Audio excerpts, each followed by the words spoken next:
The Taliban have decided to altogether cancel the swearing-in ceremony for their new interim government in Afghanistan in order to avoid wasting resources and money, reports said. Earlier, the oath ceremony was expected to take place in Afghanistan on September 11, the 20th anniversary of the 9/11 terror attacks in the US.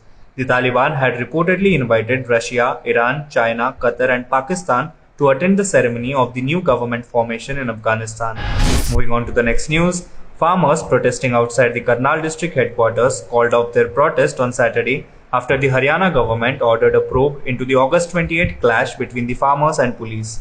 The government also sent IAS officer Ayush Sinha, who is at the center of a row between the two sides, on leave.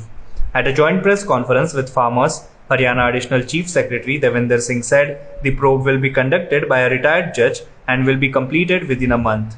IAS officer Ayush Sinha will remain on leave during the time, he added.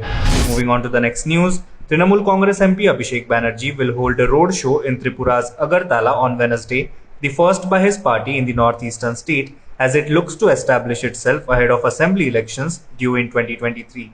Abhishek Banerjee will lead the roadshow in Agartala, Trinamool State General Secretary Kunal Ghosh said on Sunday. Moving on to the next news, Independent MLA Jignesh Mevani was less charitable in his assessment of the Gujarat Chief Minister Vijay Rupani, who resigned today, blaming him for the COVID mismanagement. People of Gujarat would have appreciated had Mr. Rupani resigned for his monumental mismanagement of COVID crisis, Mr. Mevani posted on Twitter.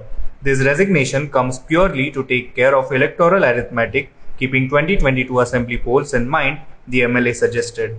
Moving on to the next news, parts of the Indira Gandhi Airport in New Delhi have been waterlogged following record rain in the national capital.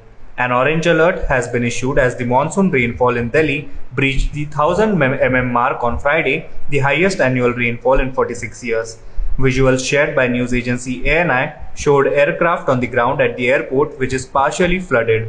The bad weather has affected flight operations at the airport, with airlines like Indigo, SpiceJet requesting passengers to track their flight status before leaving for the airport.